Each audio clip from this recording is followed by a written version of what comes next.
I'm Jonathan Horn. I'm Cody Atkinson. And I'm Matteo Schlapik-Civillo, and this is the 110 Percenters podcast.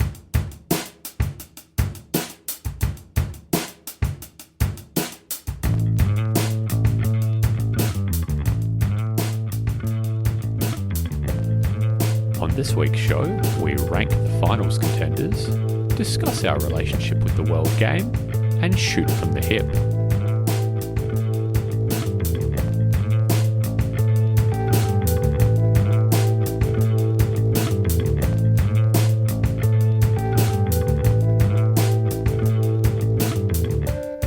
Hello, and welcome to 110 Percenters, the footy podcast. My name is Matteo Schlapik-Civillo. I write the 1%ers newsletter. I'm joined by Cody Atkinson of the ABC. Cody, how are you, mate? Great week so far. On Saturday afternoon, I got to stand on the hill and have a quiet one and watch the footy. And boy, that's a bit restorative. That's great. What a beautiful day that sounds like. We've also got Jonathan Horn of The Guardian with us. Jonathan, how are you, mate? Hello, fellas. Had a few technical problems with this week's podcast, but I think we're back in harness. I think. Don't know what you're talking about. Technical problems on 110 Percenters? It's one of my fortes. Is you two may have realised this is fixing technical gremlins. It's real strength of mine. Right from the age. And if it does sound like Jonathan is being recorded for this week's episode from the bottom of an abandoned cave, it's because he is. It's another 110 percenters first. It's where I do my best work, mate. We're trying a new growth hack. Yeah, I saw this one on TikTok that you want one of your hosts to sound like they're underwater. Because it's quite an intriguing thing for listeners. So that's what we're trying on this week's episode. I actually I didn't watch much of the footy this weekend. I don't know if that's a disclosure I should be making. My parents were here in Melbourne, over from Adelaide for the weekend, and I showed them around. We went to the Heidi Museum, we went to the NGV, we went to the QV markets, and given their total lack of interest, disdain even for footy, I didn't really consume much footy content over the weekend. What was the best piece of art you saw? Can I ask? This is a great question, Cody. I didn't plant this question, but I'm very glad you asked it. So we went to the Heidi on Sunday. I've been before. My parents had never been. Just like a fabulous kind of art gallery, sort of the like cradle of Australian modernism. They have an exhibit, which I think is only on until maybe the end of this week, about John Percival, who's a sort of like multi-modal artist. He was a sculptor as well as a painter. To my now eternal shame, I reckon, I don't think I'd actually ever heard of John Percival, but he was a contemporary of Nolan and so many of the Heidi Circle, and his stuff is absolutely fabulous. It is amazing. It is so kind of emotionally diverse and kind of striking in its construction. Sorry, this is 100. No, this is great. The art show this week. John Percival. I will include a link to some of John Percival's art in the show notes. And that Cody, do you think they're having these conversations over on the Integrity Unit over Mick Warner's podcast over there right now? I think they're being stopped from having those discussions from the powers that be. But we're unafraid of them. Big art won't have us. But yeah, that first wave of Australian artists that like toyed with the surrealism and those bigger themes like Boyd, Nolan, Percival, all that, like it's just such a rich part. And I think the last time I was in Melbourne, I went to visit a friend down at St Kilda, and then I went to spend time at the NGV. And boy, Canberra's great, but like you can't do that here. So those in Melbourne, you've got a bunch of great free and affordable galleries. Go check them out. I want to believe that Australia's leading, independent visual arts podcast that this week. On this week's episode, during their intro, they're talking about how they were at Manuka Oval on Saturday. They saw Richmond play Carlton on, at the MCG on Saturday night. Maybe they're having a parallel conversation to ours. But yes, for Melbourne-based listeners, do highly recommend a trip to the Heidi. With your parents, maybe. Anyway, we are a footy podcast. Let's talk about footy. It's July. That means, in Damien Hardwick's famous words, it's big boy month. That point in the season where the days are short, the grounds are soft, and the contenders, begin to separate themselves from the pretenders. Fremantle, Hawthorn and Geelong, 3 of the top 4, didn't start the month the way they wanted to. Brisbane, if they were ever truly gone, well, they're back. Melbourne returned from a week off and promptly flexed their muscles at one stage. They were leading Hawthorn by a frankly silly 96 points down in Tassie. Equally silly, I think, was the fact that Hawthorn kicked, 10 or 12 goals or something like that in response, and it basically all felt like junk time. Given the events of the last fortnight, we thought we'd take stock and have a big discussion about the leading contenders. Now, Cody, you are on record, as of a few weeks ago, I think, on the show, that there was stating there was a tight group of 4 contenders at the top. Do you still think that? I think maybe at the time you had Geelong slightly inching ahead. Has the last fortnight changed your view at all? Yeah, it's changed my view a fair bit, and the fact that I think I'm just an idiot. This year, it's pretty phenomenal, isn't it? We had those 2 or 3 teams eke out at the start. I think most would have had Sydney and Geelong at the start. And then Freo's come on pretty quickly. Hawthorn's certainly had their moments, but they're not the only ones. There's Brisbane now look like they're starting to reclaim what makes Brisbane special. Melbourne haven't petered out like we thought they would.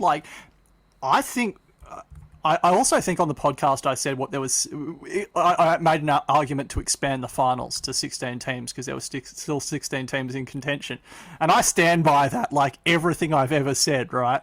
But more importantly, I think there is still 15 teams with a realistic shot of finals, which is pretty remarkable with only a handful of weeks left in a season. Not all of them are going to be fun. Sounding suspicious like a pro wildcard round argument there, Cody. 15 teams eligible to play finals?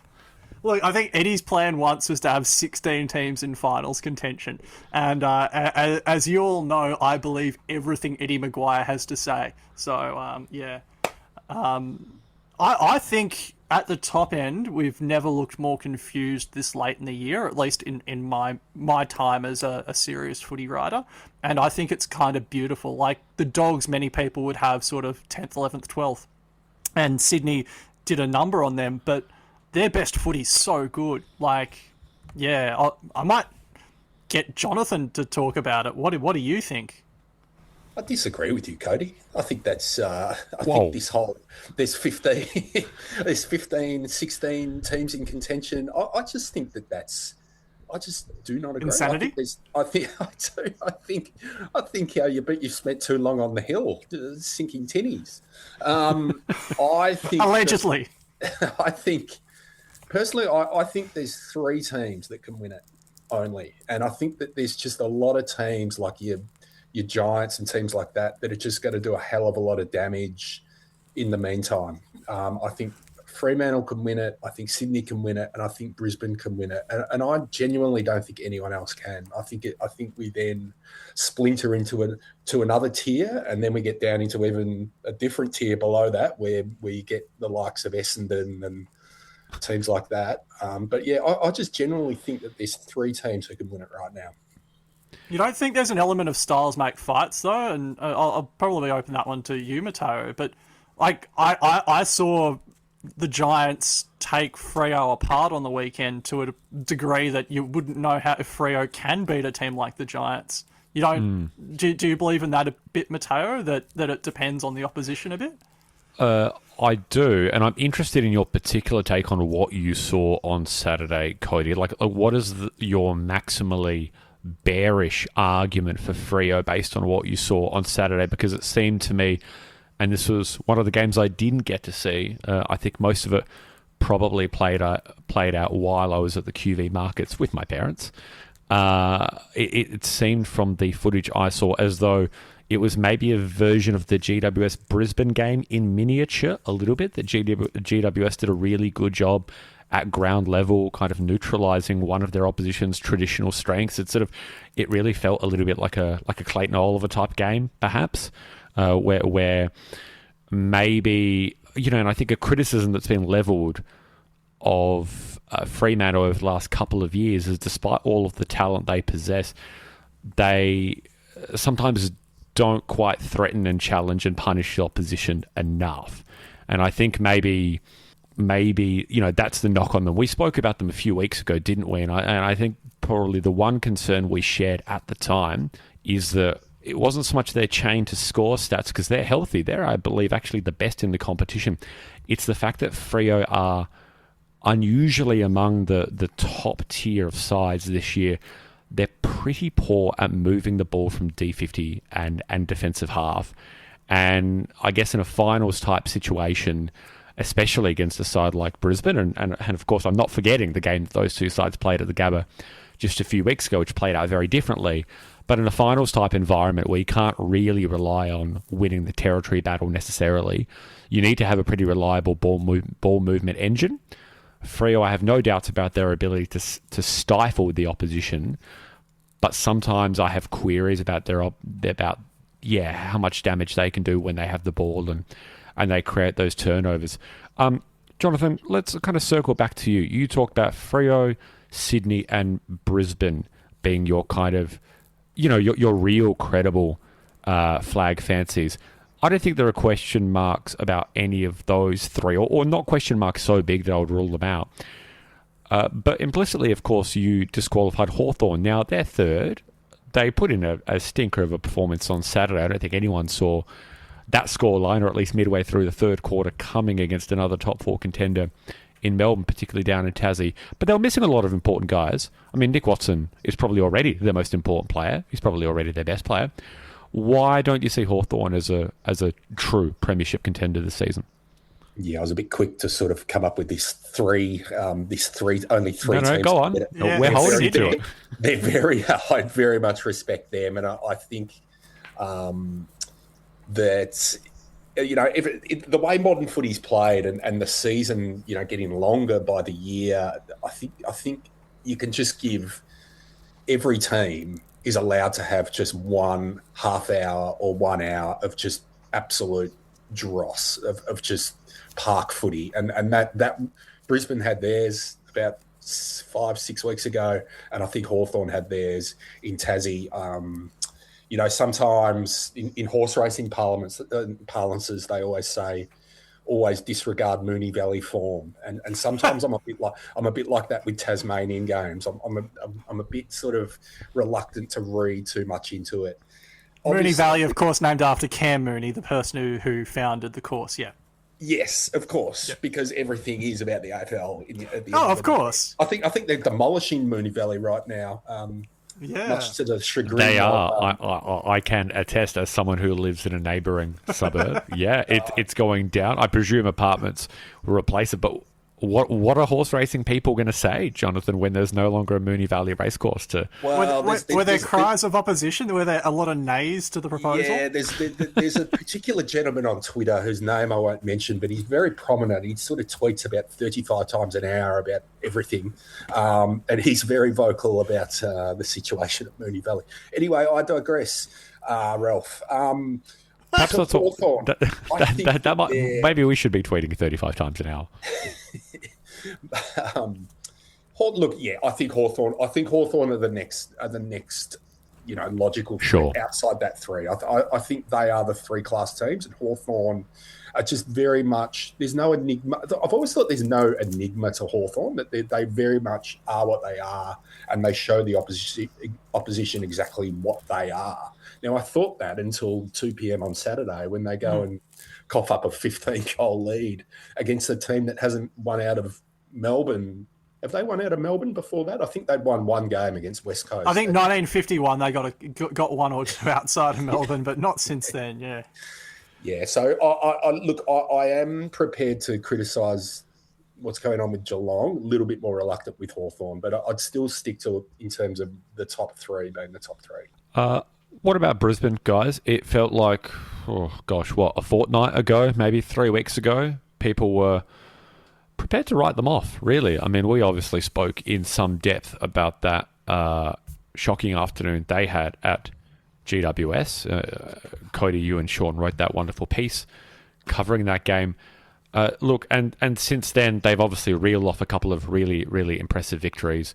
They beat Sydney, and then they went to Geelong and they won that one. So I feel like asking if we've changed our priors on Brisbane isn't quite the right question, because maybe the question is actually, well, why were people writing off Brisbane? Have we seen anything that's changed?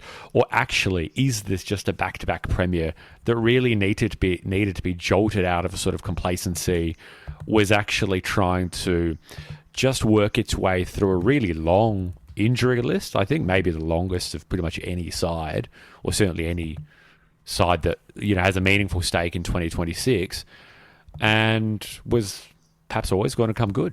Yeah, well, I think every year that they've won the flag now, they've fallen asleep for the first half of the year. Even the lost grand final to Collingwood, they're sort of notorious for those slow starts.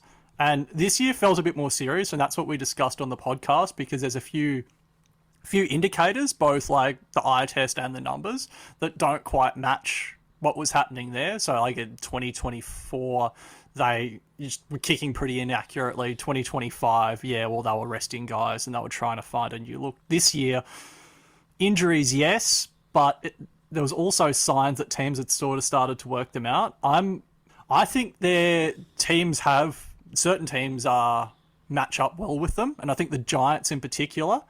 I'll loop back to how they beat Fremantle just briefly later, but on Brisbane, I just think teams that play that rushed game and deny them uncontested marks are going to do pretty well against them, and teams that can force them to kick to bad situations, like they were kicking to Morris way too much, and now that Hipwood's back, at least it gives them a threat of another tall forward. Just having that variety there sort of helps them. So I think, a couple of things have changed.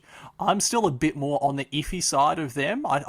I kind of have Sydney slightly ahead, to be honest, especially with Goulden, and if they can get everyone firing, Sydney's pretty dangerous. The questions about the back line, but that forward line's so good. Well, we're talking about Coleman Medal, leading full forward Charlie Curnow. It's funny how narratives can change, I suppose. Jonathan, where are you at with Sydney? I think the question with them was never going to be about how well they can dispatch the also-rans. I think their style of footy lends itself really, really well to punishing worse sides. I think it was always going to be about their ability to measure up, in really big games, and I think we've seen some evidence of that. There was, of course, that loss to Brisbane a couple of weeks ago, but if you look at other sides, a 27-point loss at GMHBA. Who else would you say? That 17-point loss in round 2, I think it was, to Hawthorn. But that was a game that they played without Heaney and without Goulden from memory. So perhaps you can discard that a little bit. It sort of feels like to me, Sydney feel like the highest variance prospect. I guess if you were to sort of employ this kind of language, they feel like they have perhaps the highest ceiling, but also maybe the lowest floor, right? On any kind of given day, you wouldn't be surprised if they lost or beat any of the other contenders by 10 goals. Yeah, I agree with that. And that there's always that sense that they can be got at, that a team that sort of brings a kind of hyper-pressure sort of game can get to them. I mean, you mentioned that game down in Geelong. That was actually a really, really high-standard game, that game. And it's the scoreboard didn't quite sort of do justice to how good a game that was. They played really well in that game, and also that game you mentioned way back when when they were missing so many key players. You sort of disregard that. I'm just going to sort of circle back a bit to what you guys were saying about Brisbane, and it was really interesting what you said about GWS and how well the Giants match up on Brisbane and how they sort of have the kryptonite to what can bring Brisbane down. But it just always feels like with Brisbane that they're a team. I think one of us has said this before, but they need to feel the sort of blade on the skin to get absolutely, and to get energized, and you just feel like a sleepy sort of Sunday afternoon fixture in Western Sydney is just not them. That is not them, and you look at the games in recent weeks. There was the Q Clash, which they really got themselves up for. They played cracking game against Sydney. They were so good that night. And even in Geelong's often a very sleepy sort of older crowd down in Geelong doesn't really get too rowdy, I guess, the Canadian Park crowd, but it was a really quite a hostile crowd on Thursday night. And I think the Lions love that. They love being the bad guys in a way. And like being challenged? They do. And I think they're really leaning into it. Guys like Rayner and Lohman, those forwards who have, you know, a couple of them have been a little bit out of form. Lohman's been pretty up and down this year. Sure. They had a crowd that was baying for them on Thursday night. A little bit the way that the Collingwood crowd was last year in 2 games where Brisbane beat them at the G, obviously the prelim, but also that really, really important home and away game later in the season. And it just feels like they're the games that Brisbane rise for. And they still do. And it's almost like it's still keeping them going. That's those big occasions. And what we were saying about Fremantle before in terms of you guys got into the nuts and bolts of like how Fremantle play and how they can be brought undone. I think their biggest fear, and I still think Fremantle are going to win the flag. I still think they're the best team in it. But I think their biggest fear would be finishing 3 or 4 games on top and knowing that Brisbane are there waiting for them. Waiting for them. Qualifying final. Because Brisbane did a number on them last year, maybe 2 weeks, 1 week out from finals. Beat them by about 8 goals, I think, from memory. They did. Just kept the ball off them. They did, and I think they left scars that night that maybe sort of came back a fortnight later against Gold Coast. So I think in a way, no one wants to play Brisbane in that first knockout round. But you asked me about Sydney, and here I am banging on about Fremantle and Brisbane. No. So That's fine. This is a free-form ideas zone. Cody, is this the bit where you're going to loop back to what you learnt on Saturday at Manuka Oval? And it was really interesting talking to the coaches after, having my journalist juice. And it wasn't that dissimilar to what they did to Brisbane, to what they did to North Melbourne. And Adam comes back to similar themes when he talks about beating these teams. And they've all got this marking style game. Sorry, you're on first name terms with Adam Kingsley. That's what I've learned from this so far. Adam, ads, whatever. We talk about Kingers. We talk about bench press form. We talk about shifting 10. Yeah. Well, he said hi to us, and he said looking forward to seeing you in a couple of weeks. So, we talk about yelling at people. Yeah, we talked about stress balls once. That was fun.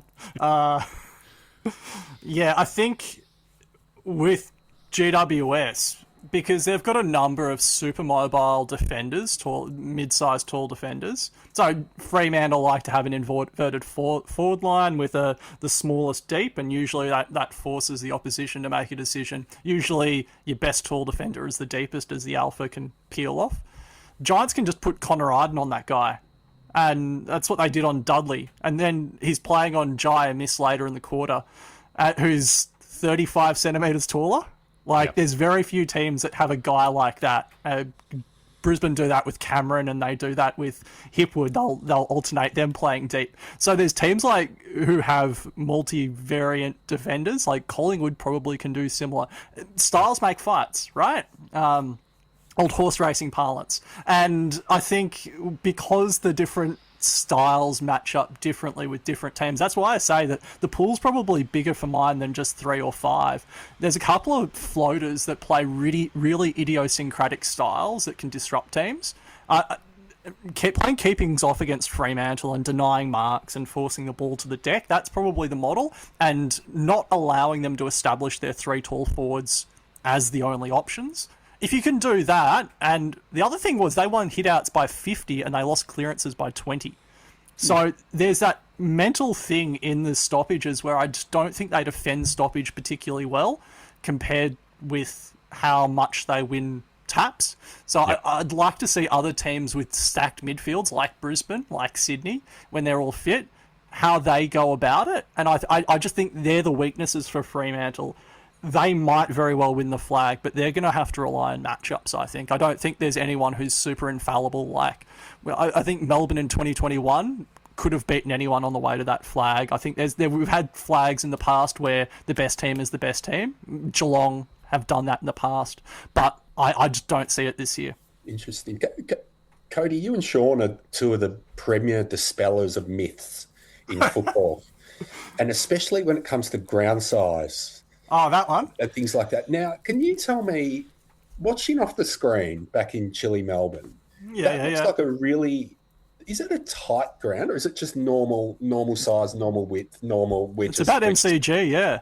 Yeah, okay. The cameras are super low because the cameras come out of the Bradmans. This is the Sir Donald Bradman stand, and it's only two stories tall. And most cameras are another story on top of that, so they look bigger. You get more width, but it's about the same size as the MCG. I've had a run around on Manuka too, and it's a big ground compared to others.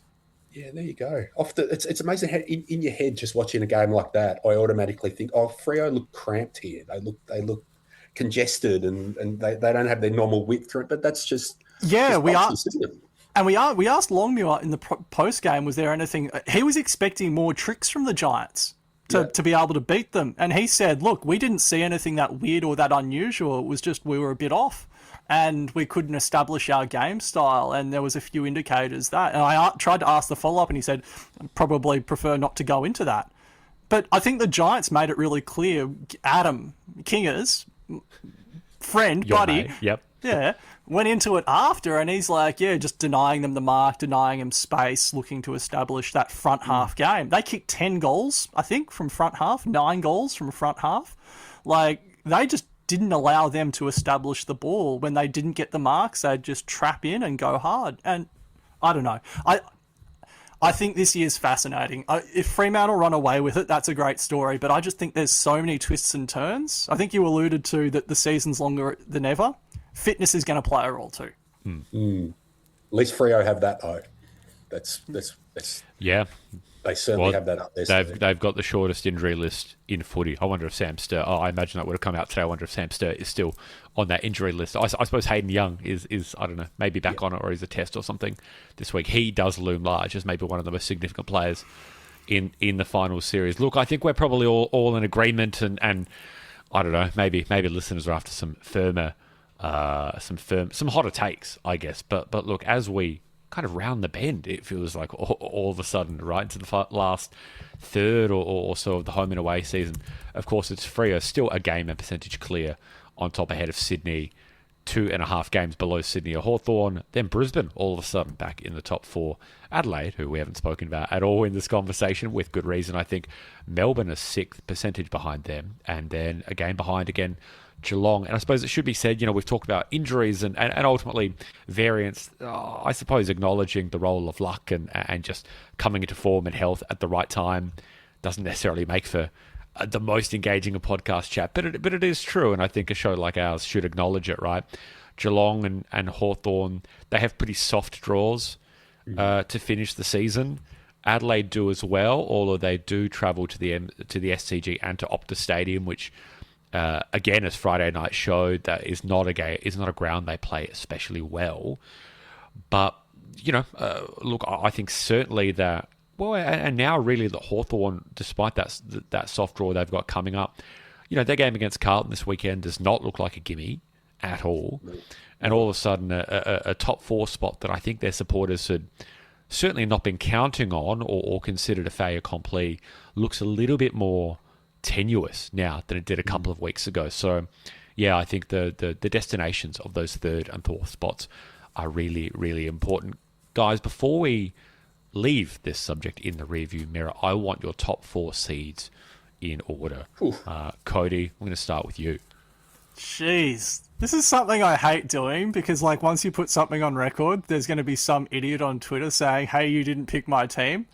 So part of me wants to go alphabetical, but, okay, I'll pull the bandage off.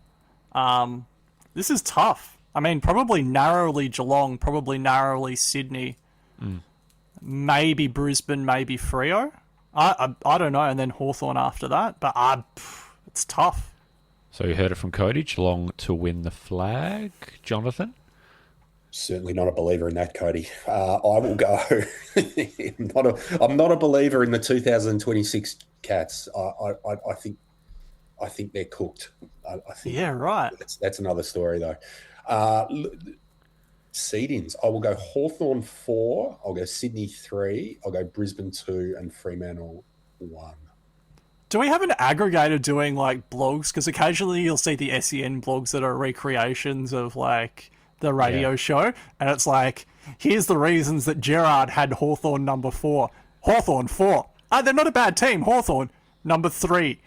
You know, I think Dwayne, they do that for Dwayne in pre-season, and it'll come up as like 5th Geelong, Lycombe, or something, or Hawthorn 3, Rippers. Well, Dwayne is one for this, as with so many other things. I love his 5 best and wins and 5 worst losses of the round segment.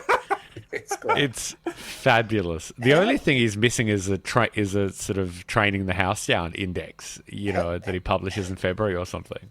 How good is he? How good is it like to be just sort of idly in another room, like sort of with one eye on the footy, one ear kind of on the footy, maybe tending to a baby or something, and you hear Dwayne just the voice raising in the background. There's a few of those World Cup commentators who are like that as well, who can draw you into a room, and then you hear Dwayne like that, and then you walk into the room, and it's so and so's 40. And someone's kicked out in the full by mistake. But yeah. My favorite Dwayne thing is like, apparently he raw dogs the car from Melbourne to Geelong or wherever he lives, like an hour and a half every day. No radio, no music, nothing but the sound of the road and his own thoughts to keep him company. Yeah, his own internal monologue, thinking of new commentary lines. We love him. He's great. We do love Dwayne. Come on, Dwayne. And listeners, if one of you wants to put your hand up to be our social media infographic aggregator, we're all ears. You know where to find us.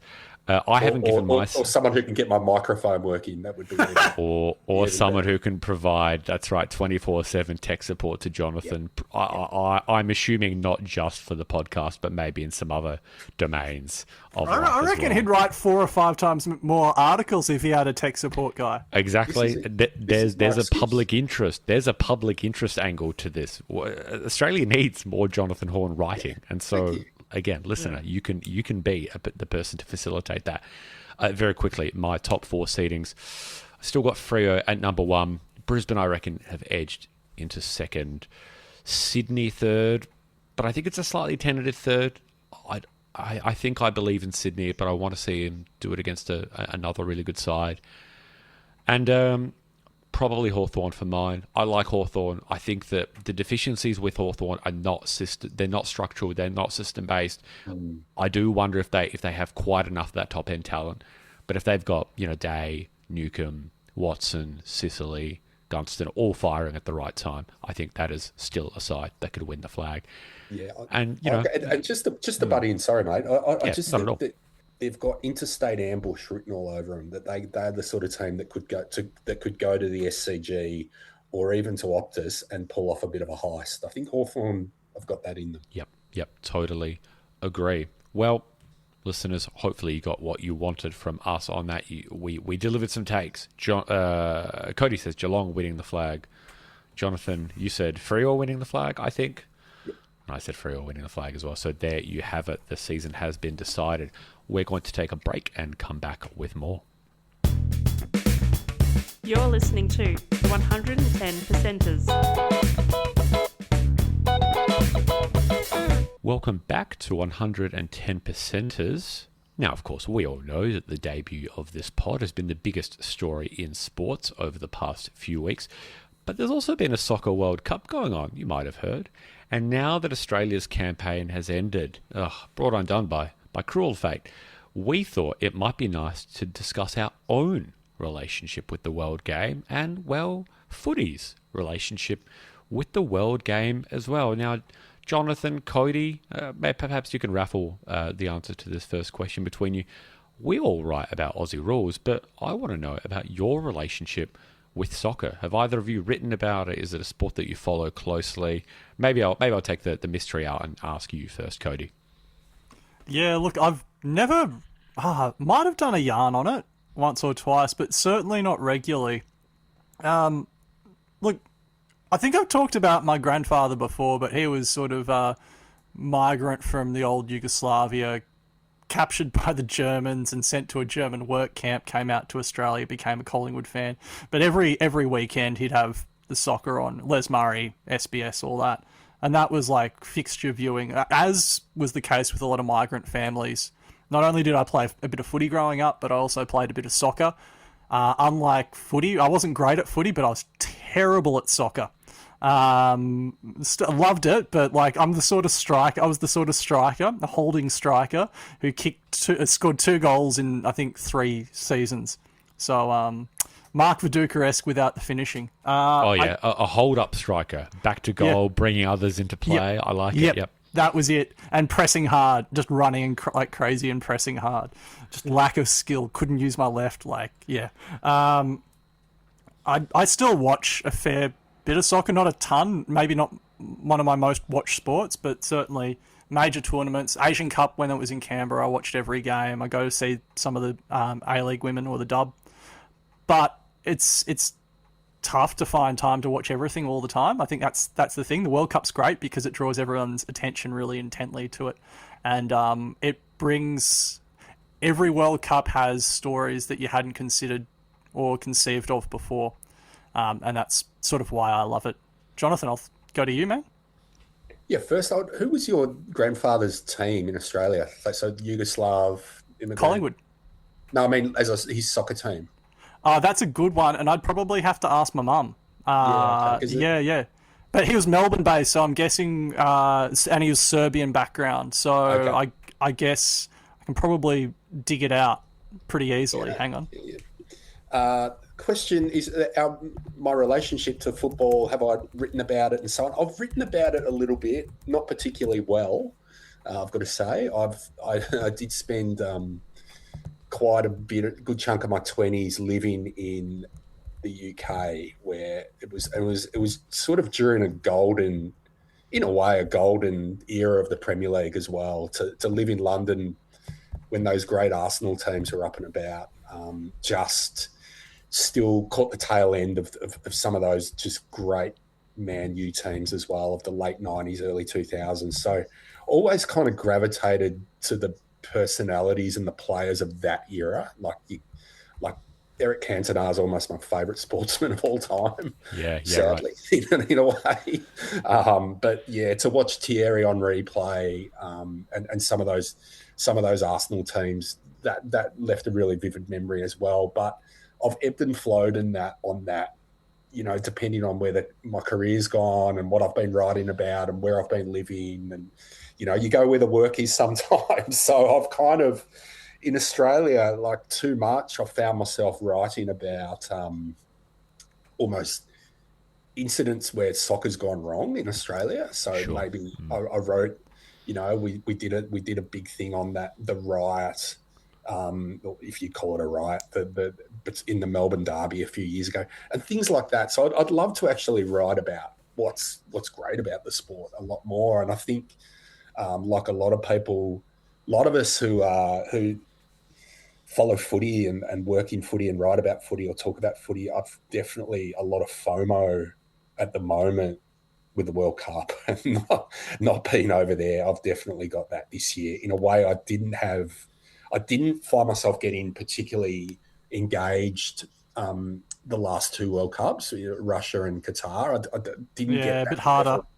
Yeah, it was harder for the sort of when you're fully engrossed in an AFL season here to sort of pivot to that. But I've found this just a lot more. I don't know whether that's the way it's been beamed into Australia. It's such great hours. Especially if you've got young kids, you find yourself just waking up and, you turn on the TV, it's 6 a.m. and Messi's scoring his 7th goal. And it's just been great. So, yeah, like this World Cup, I think is definitely, I would say I've enjoyed it as really probably the most since, I guess, Germany 06, I think. Yeah, which was an iconic tournament, especially for Australian soccer fans. I'm going to do a bit of a lore drop, guys. I think you've each dropped a little bit of personal lore on this and previous episodes. Soccer was perhaps my first sporting love, or my first real one. I did used to write about soccer. I wrote my honours thesis back, quite a long time ago now, but approximately 15 years ago, about soccer. You wrote an honours thesis at 5 years old. That's bloody impressive. What did I say? Because I meant about 15 years. Oh, I see. I understand what you're doing. Wow, I was quite slow to get that on, and I'm not the sleep-deprived one. There you go. So I wrote that about Spain winning the World Cup in 2010, which is their sort of their drought break. I mean, they were the biggest underachievers in world soccer. I mean, you guys think that England have a complex. I mean, they at least had won the World Cup before 2010, but then Spain broke through, and I did a research project kind of exploring how that might have changed ideas in different parts of the country about how Spanish people felt, essentially, because of course that's a country with so many different regional identities, and people often identify as Basque or Catalan or Andalusian or something like that before Spanish. So that was really rewarding. But I think and look, I was not quite a day one Adelaide United supporter because they had that season in the NSL, but I was a day one Adelaide United in the A-League supporter, and to this day, one of the best sporting moments of my life. And again, they're pretty rare when you support the Crows and Adelaide United and Tottenham, was being there when Adelaide won that grand final in 2016, and I'd been writing about Adelaide United for a little sort of independent, online newspaper in Adelaide. A lot of SA listeners will know In Daily. I was writing about them, about Adelaide United for them for a little while. I think two things happened. Moving to Melbourne, it sort of, I really caught the footy bug after moving to Melbourne. The first place we lived in Melbourne was Collingwood, so great proximity both to the MCG and to Marvel. And the other thing is, I just lost the opportunity, I guess, to see Adelaide United every fortnight at Highmarsh Stadium, which is such a beautiful place to watch soccer. And damned if I was going to watch the Victory every other week. I couldn't possibly do that as a dyed-in-the-wool Adelaide United supporter. And I guess the other thing is, because I suppose so many soccer fans have this kind of, in Australia, have this sort of dual identity, right? Where they're a European soccer supporter and then they're an A-League supporter, right? And those two things are almost parallel, right? Because those two, it feels like those two worlds have very little in common. But it was also around that time that I did actually fall out of love, I think, with European soccer in a meaningful way. I think it just felt to me like the financial and therefore competitive inequalities in the game just became a little bit too great for me. And I think I specifically recall quite radicalizing moment. And this was, I can't remember, maybe 2023 or 2022 or something like that. In Germany, Bayern Munich, the big German club, they'd won something like 8 or 9 titles in a row. And heading into the final day, they were actually second in the table. And it was Borussia Dortmund, the club that play in yellow and black. I think they were top of the league heading into the final day, and they choked it basically. And so it meant that Bayern won I think it was their 10th consecutive title or something like that. And the same weekend that PSG in France won their whatever consecutive title. And I just thought it's sad to me that some of the most famous football nations have these domestic leagues that are just so predictable and so inevitable, where there's no hegemonic jeopardy, right? Or so hegemonic, exactly, where the jeopardy is concentrated in the relegation battle, or maybe the scrap for the sort of minor European placings or something like that. But there's simply no jeopardy about who's actually going to hold the trophy aloft. And Cody, of course, you and Sean, the piece you published just this week, I think it was, about competitive integrity and equality in the AFL. That was really interesting reading. But I think whatever quibbles one might have about whether the AFL is becoming more or less stratified, there's just no denying that heading into a season, there's just so much uncertainty about who's actually going to win, right? And I felt like that wasn't the case for European soccer anymore, and so that's kind of what made me move away from it. But by the same token, I still hold such a candle for international soccer, because it's just, again, it's such a different form of the game, and in many ways it's it's no longer sort of at the apex of the. It's no longer the highest form of the game, right? The best European teams are better than the best international sides because they can buy their way out of problems. But you can't really do that in international soccer, right? You have to live with constraints and imperfections, and sometimes you have 2 or 3 excellent left backs at the same time, like Scotland did about 5 years ago, and you have to figure out how to work around that. And I just think that is such an interesting sort of set of challenges. The World Cup and just international football more broadly. I think that's where a lot of my sort of passion is now dedicated to when it comes to soccer. Yeah, And tell us about the Tottenham experience, Matteo. Or do we not have the time or the? That's going to be in the separate 110%ers therapy podcast that we launched, Jonathan. Yeah, I think maybe after September. Yeah. Are you an Arsenal man, Jonathan? I'm not. No. So I've never kind of wedded myself to a team. Like I said, Yeah, right. I flipped with the breeze over there. I'd go to a lot of games, and went to a lot of Arsenal games. So I definitely caught that. The Tottenham are just, that we don't even speak about them. I definitely caught that for a bit, but no, I wouldn't call myself. My brother's a very, very, very, very keen Man U supporter.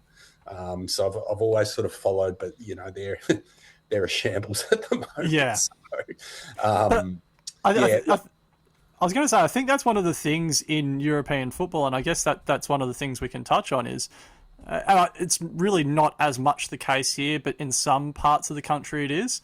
People have 2 clubs in the same league system, right? So I was chatting with a Portuguese friend the other day before the World Cup, and he's like, "Yeah, I'm a Benfica fan, but also I'm a fan of my local team in the second division." And like, I'll always go for my local team unless they're playing Benfica, and then I'll be really confused. And we don't really have that cultural split. And that's what Matteo, we were talking offline about Max Rushton with Tottenham and Cambridge United. Yeah. Yeah. This is Max Rushton, host of the Guardian Football Weekly podcast, which has been a sort of a staple of mine for about 15 years now. And that.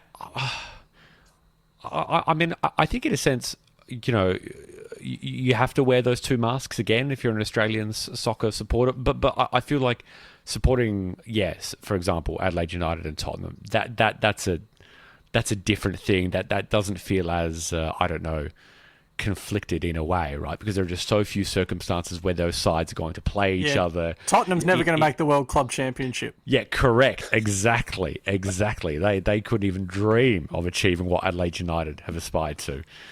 Like AFC Champions League runners up. Can Tottenham sing that? No, they can't. But yeah, I suspect.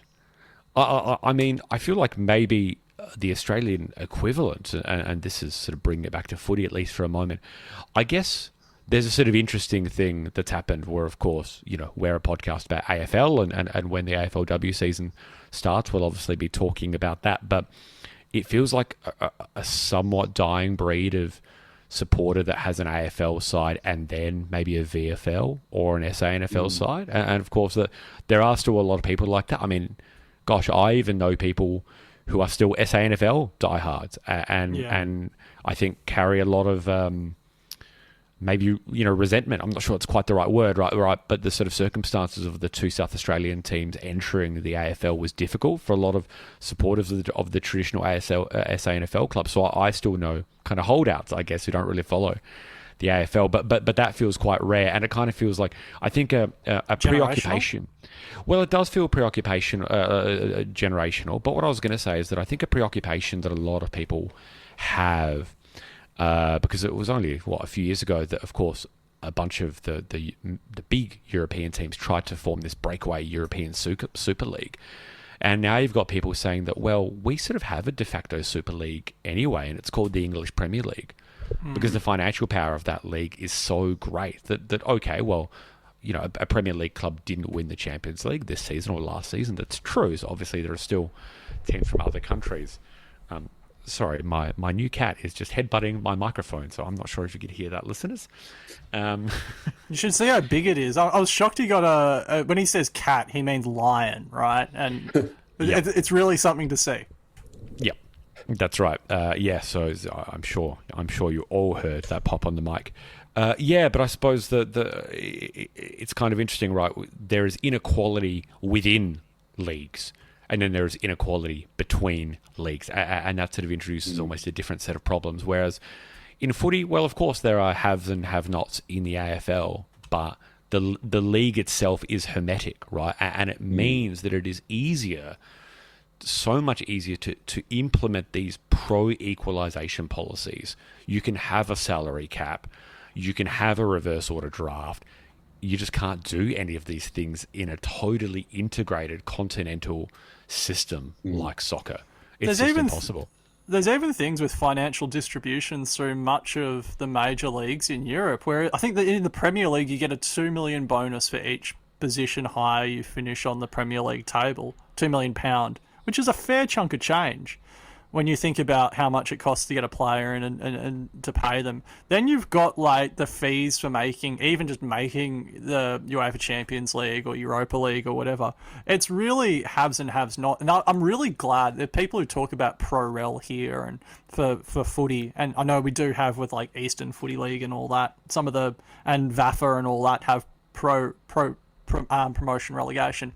I just don't think it works with a sort of the system that Australia has for Australian rules footy. There's a lot of great things about soccer that I wish we had, and proper representative football. It's great to see the World Cup doing that. The equality stuff, though, I just wish it was a bit fairer. I don't know, Jonathan? Certainly following in the Premier League, yes. It's just, the petrodollars and the Russian dollars, and it's just, you read the economics of that, and it's just completely foreign to us, isn't it? As sports lovers here, where we're quibbling over Nazaya, Wanganeen, Miller are getting paid $2 million a year, and then I forget who it was. I think he was playing last night. I forget who it was, but he just signed for 190 million, and so you just hear things like this, and all the zeros just. You just lose complete perspective and context of just how big it is, and just how really impossible it is for those, even clubs like Tottenham now to bump into that higher echelon when a Man City can just pump another $1 trillion of Saudi money into it. Lucas Harrington, who missed the penalty, right? In the shootout, the young 18-year-old. I think it's the rumoured transfer fees for him. He's 18, in the tens of millions of euros. Like, I think it was 30 million is what I was reading. Yeah. And he's I was 18. reading about 20, 30. Yeah. And he looks like he'll be a star. He'll be the highest paid football player in Australia, regardless of code. And that's remarkable considering he can't legally drink in many countries that he's played in. Like, he can't legally drink in the US, and Guys, why do we... I feel like, this is now sort of fully into kind of soccer Twitter areas, and again, there's sort of anxieties and the like.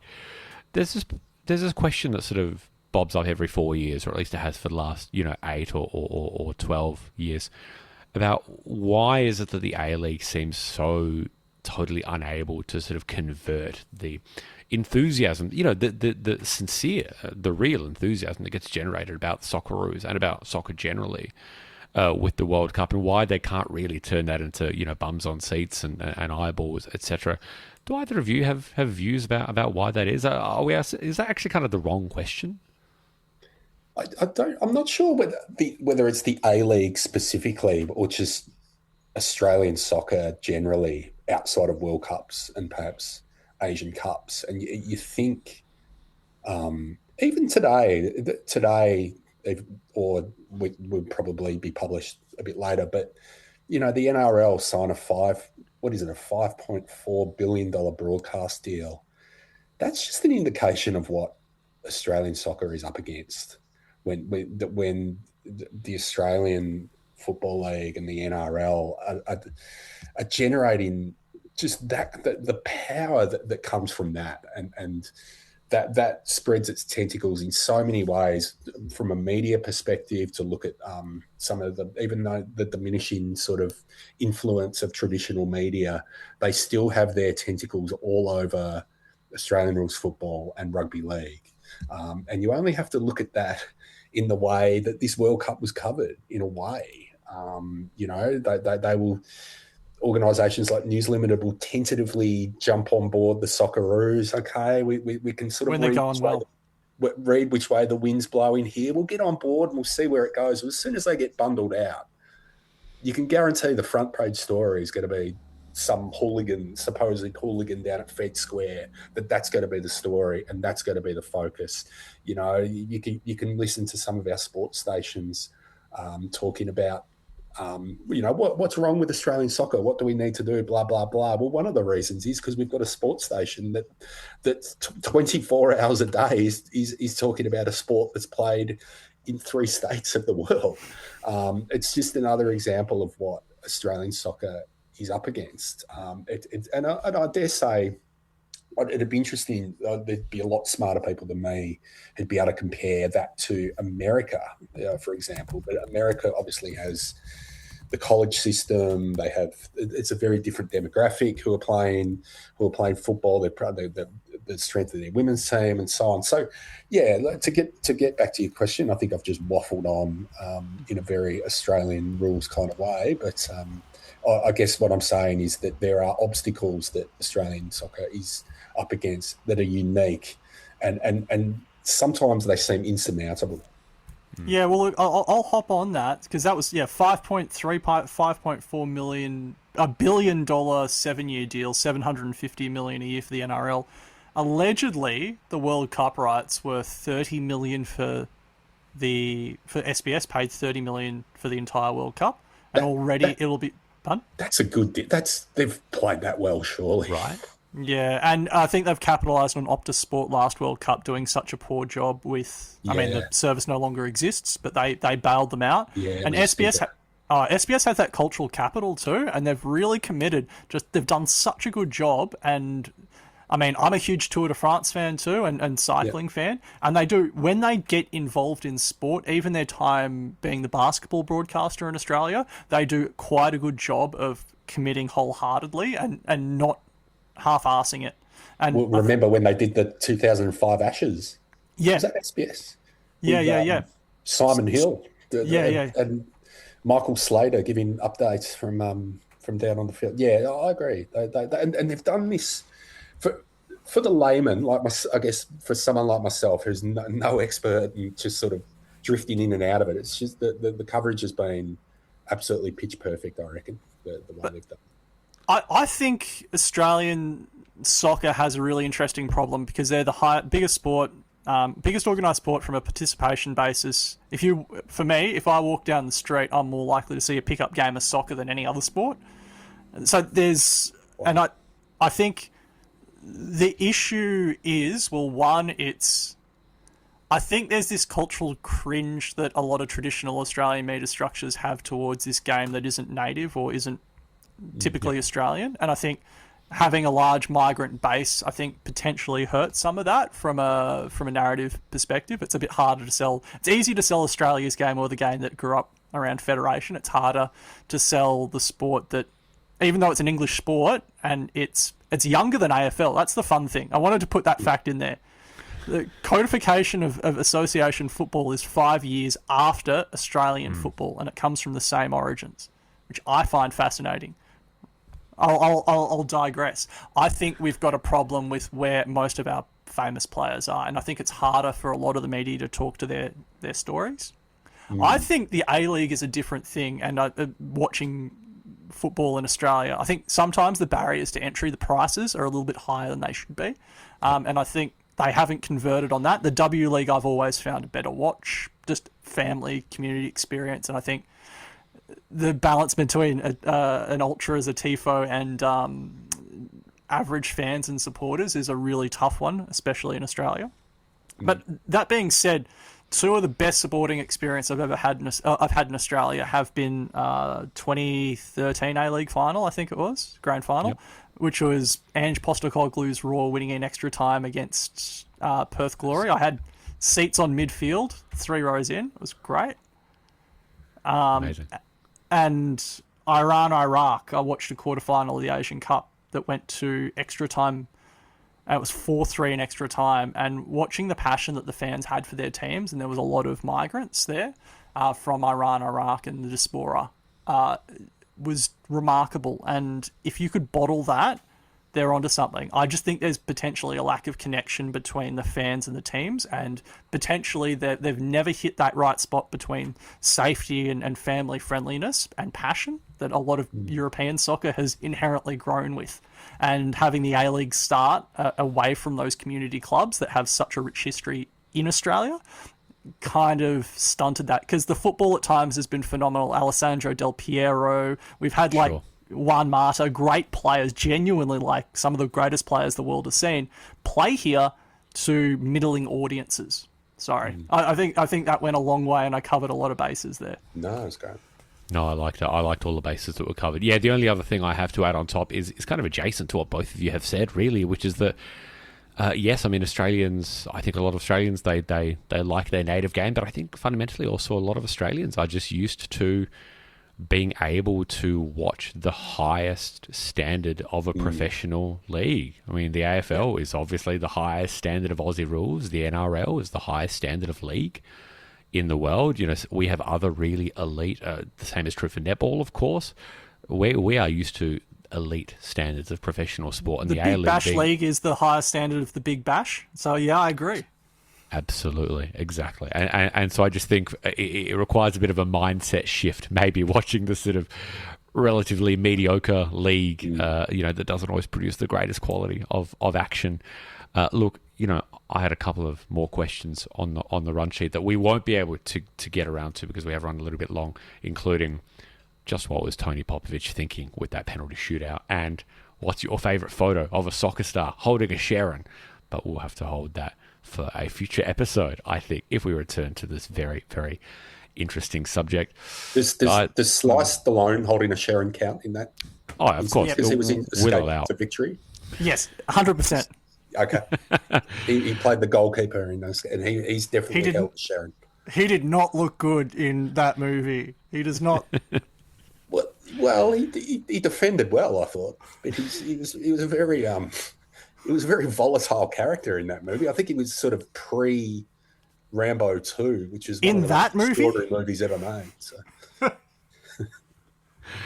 Guys, very quickly before we move on, who do you have winning the World Cup from here? I'll go to Jonathan first. I'm going to go Norway. Oh, I love it. I love it. It's a great story. I mean, they're the ultimate dark horse. They look really good. Cody. I mean, obvious choice is France, right? But Yep. I think Spain looked pretty good today. Like, I think Spain has another gear left in them. Yep. I reckon there's a feeling I have about Argentina. It's very rare to go back to back, but I just think that the winning in 2022 just lifted such a huge monkey off their back. Messi is every inch as good as he was 4 years ago because it's not like he really runs. So him being 39 is no different to him being 35, and he's the greatest. So why not Argentina again? Anyway, gosh, wow, what a conversation that was. We are going to be right back on 110 percenters. You're listening to the 110 Percenters. Welcome back to 110 Percenters, the footy podcast with Cody Atkinson, Jonathan Horn, and me, Matteo Schlapek-Savillo. It's time for From the Hip, our rapid-fire question segment. From the hip. One host asks, and two hosts answer. Jonathan, the first question is yours. Cody, I've got a question from a listener whose name is, let me check this, Matthew. Matthew wants to know about the soft cap and its impact on younger or less experienced teams. Is there a known correlation between soft cap spending and coaching quality? Yeah, look, I don't know. It's a phenomenal question. I'd love to see some research into it, but I'm unaware. So when the AFL did bring in the soft cap, I think there was one club spending about double what a couple of the other clubs were spending. So that was the rationale. I'm unaware if there's that difference between how much a club spends. Most clubs spend up to the soft cap these days, or pretty close. I think you have to spend 95%. It's the distribution of staff I think matters more. And this is a phenomenal question, Matthew, but I think some clubs spend more on physios and psychs and all that. Some of it is discounted in the soft cap, so certain amounts of money are discounted. It's quite complex. Some spend more on analytics and data. Some clubs spend almost nothing on that stuff. Some clubs have extra assistant coaches, extra dev coaches. I'd love to do that study. So the AFL, AFLPA, shout at me. I'm willing to have a look. Commission Cody to write that piece. I don't think I've ever understood why in this conversation that inevitably we have every season about a club asking for some sort of assistance, we talk about priority picks or whatever we call priority picks now. We talk about maybe extra rookie list spots. It seems that we very rarely get around to actually allowing a club that's rooted to the bottom of the ladder to spend more money in the soft cap. And I've never really understood that. It kind of feels to me like an ideal, not only an ideal developmental environment. We've spoken about the fact that, coaching seats in this league are so rare. There are so few opportunities for prospective coaches to sort of show what they can do at that elite level or at that sort of assistant level.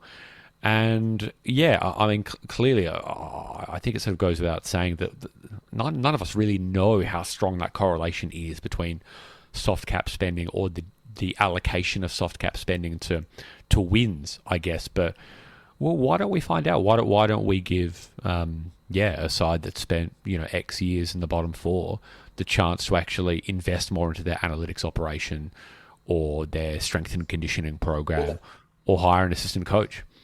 And it's real, and because those things, like getting the head of high performance, for example, like getting that is such a vital thing to get right. You look at Freeman. Yeah. Freeman or Han hired. Now I'm going to get this man's name wrong. I don't have it written down. I think it's Adam Beard in the off season, and he came from a rugby background, and he's emphasized really, like, more so than most high performance managers would, like big weights in the gym, high power work. And you can see that in the way that they play, like that his thinking was that and Longmuir's as well, is we need to get a bit bigger the way Brisbane and Geelong are, like those big body mids. And they've changed the way they train, and he's clearly doing something right if he has no injuries. So I guess what I'm saying is, like, the ability to pay someone like that, I don't know what the market rate would be for someone like that, whatever it is, but the ability to pay them $100K more than what you might be at the moment can be a huge difference, especially for a struggling team. I'd be remiss before we move on, that there's a lot of people within the industry, especially at the assistant coach and the analyst level, who are lobbying pretty heavily to increasing the soft cap pretty significantly. It dropped during COVID. It's increased slightly since then, but the general vibe of everyone I've talked to in and around the industry is that it's not sufficient to retain people within footy. And I think there needs to be better evidence base about why we're artificially deflating the salaries of these really important people that have the health and safety of these young men and of all fans in their interest. I'd love to see some better indexation or justification about why the cap is where it is. I don't think the AFL has provided that. Well, and this is something that we can all vouch for anecdotally, right? I mean, we don't just speak to kingers and ads, and we're not all friends with head coaches, but we've spoken to people at different levels of AFL clubs, right? So assistant coaches, analysts, people who are sort of involved maybe in the more kind of physio or high performance side. And I think a fairly consistent theme is that, frankly, a lot of these people are underpaid, right? Like, especially on the analytics side, you need to be really, really smart, really well credentialed to stand a hope of getting a job with an AFL club, because there just aren't very many AFL clubs about, and they're all pretty elite organisations these days. And frankly, the AFL banks a lot on the fact that it's a prestigious employer, and so it feels it can get away without spending market rates on these people. So I think I reckon I can speak for all of us when I say that we hope that gets remedied a little bit. Cody, the second question is yours. Yeah, and I'm just going to go straight back to you. Matteo, this question is from, let me check my notes, Mr. J. Horn. No, that's too disclosive. Jonathan H. Did Braden Maynard get off lightly?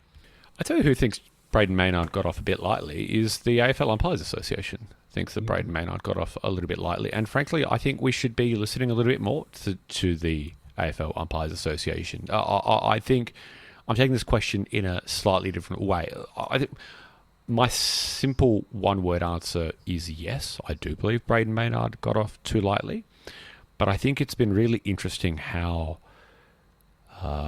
quickly a lot of the media discussion about this stoush and the incident and the melee and Braden Maynard apparently has a podcast or features on a podcast where he's had his say on this. Braden, if you're listening, you're of course welcome on 110%ers.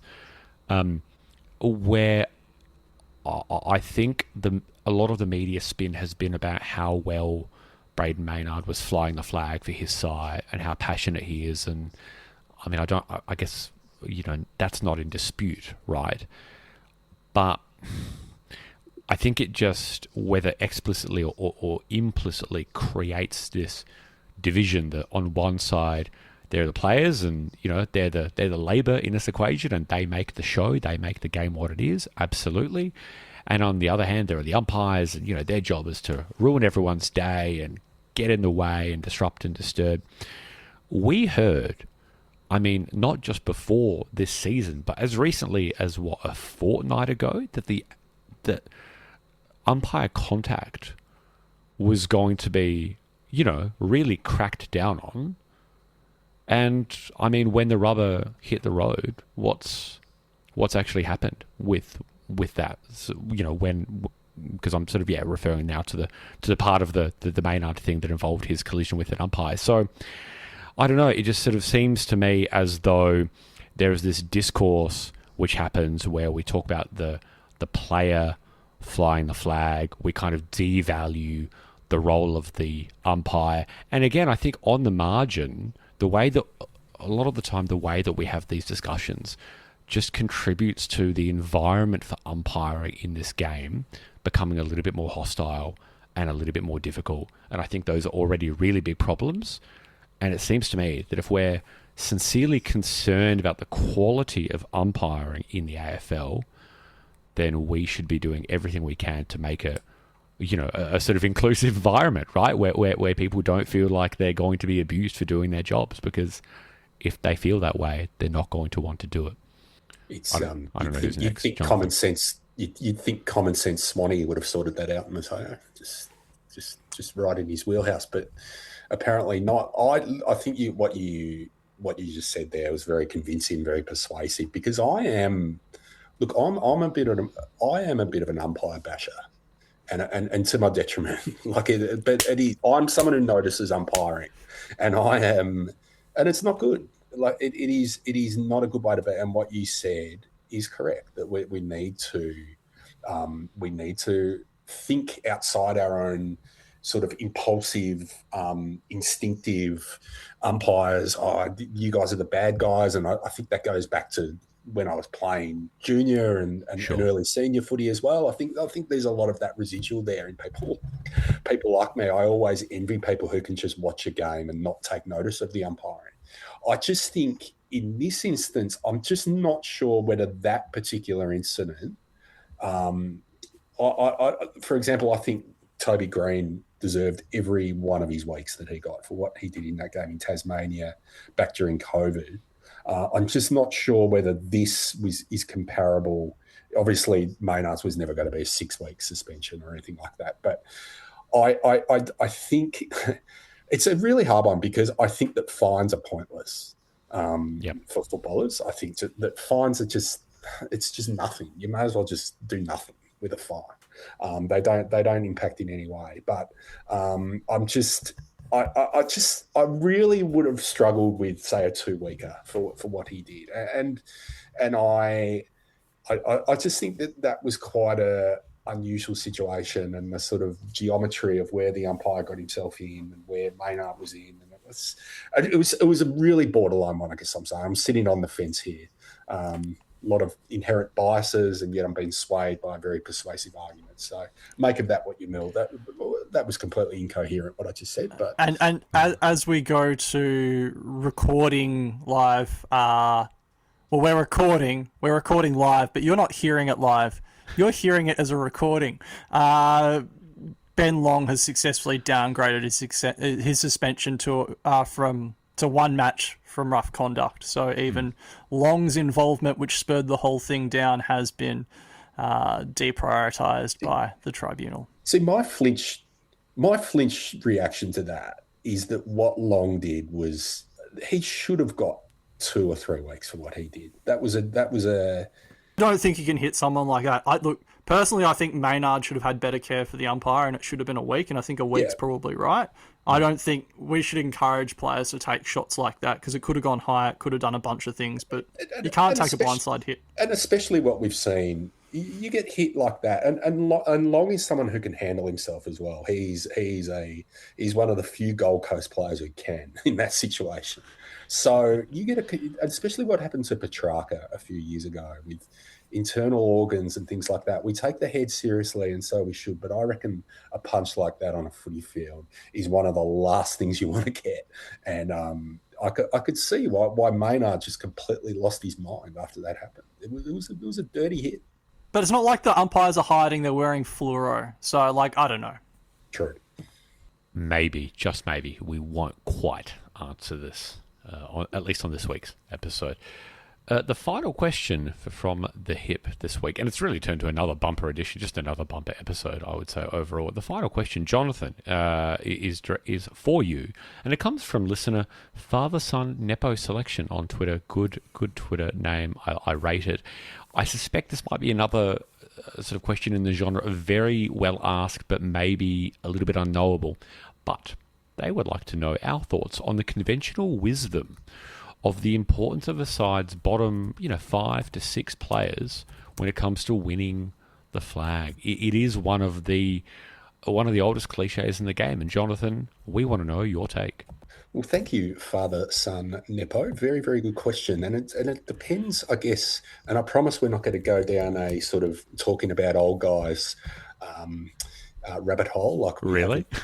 Or like I have in previous episodes, which is very much my wheelhouse. But it does depend on eras. I mean, you look at, as an Adelaide supporter, Matteo, you'd look at those Adelaide flag teams in 97 and 98, and those bottom 6 players don't exactly scream. It was a pretty, I don't know, like Aaron Keating and Trent Orman-Allen. Did Trent Orman-Allen play in those flags? I'm not sure if he did. I'd have to look that up. On Andrew Eccles. No disrespect to any of those guys, but they weren't what you'd call supremely depth type footballers. Any of those guys. I suppose you'd euphemistically call them role players, wouldn't you? Well, I'm not sure Aaron Keating even played a role in that grand final. I think he just... No, he specifically did not. No disrespect, Aaron. You've got one more than I do. But I think more in recent years, I think not so much your bottom 6, but to me, it's the quality of your 25th to 35th player on the list. Those depth players, the players you can sort of slot in winter through the grind and know that they're going to do the job. I think that's what teams like Sydney and Fremantle have. It's what Geelong have had for a long time. Those people who are always performing strongly in the reserves, but might not even constitute bottom 6 in the senior team. I think that's the most important thing in modern footy. Can I approach this from a couple of quick angles? I agree with you, Jonathan, fundamentally, but I think we think of talent in a really linear sense. Like, your best player is Nick Dacos and your worst player on your team is, Sear or someone like that.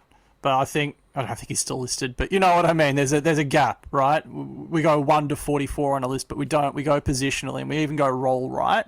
And I think distribution of talent across roles matters. Like, we see someone get 10 touches, but he can do a stellar job as a defensive winger, as a fat side winger.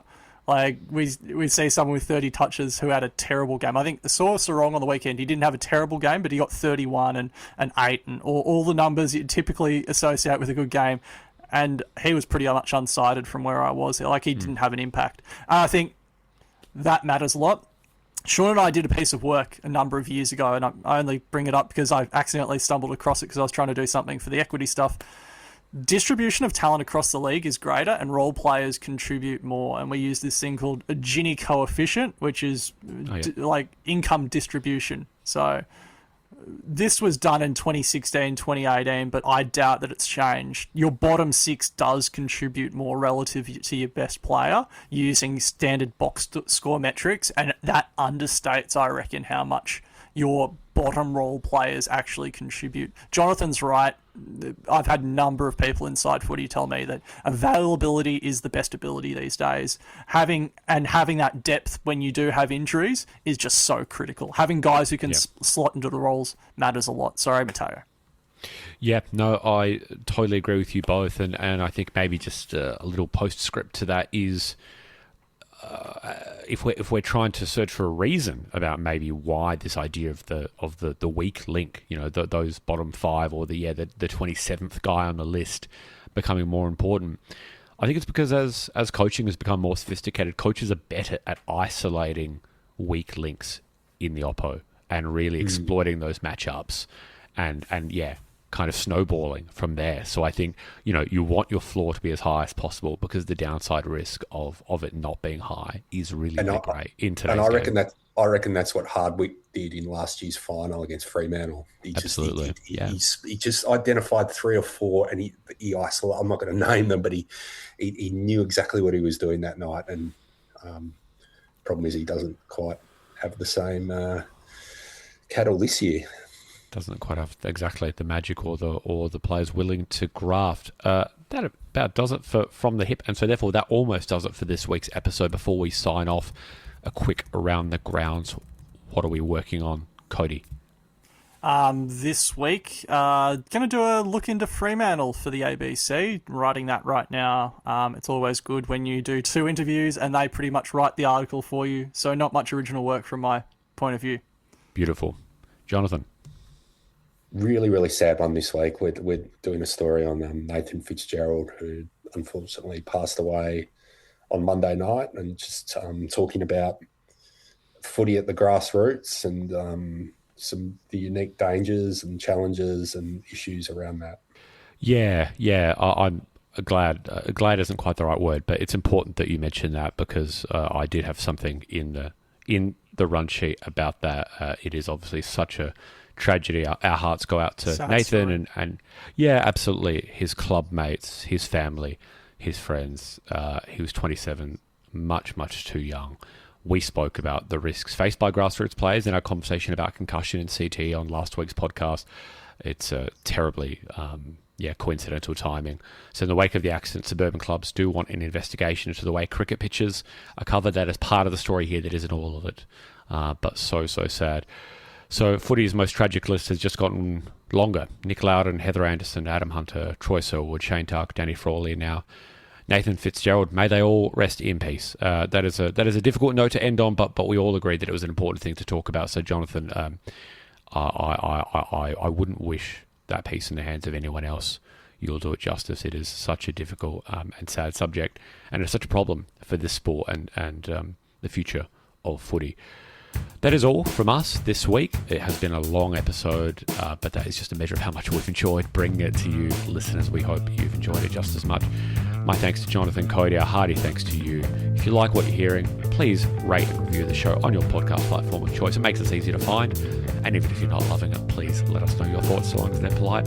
You can write to me at hello@1percenters.net.au. You can now find us on Twitter and Instagram, 110percenters, AS instead of ERS. Until next week, I've been Matteo. I've been Jonathan. And I've been Cody. And we're the 110percenters.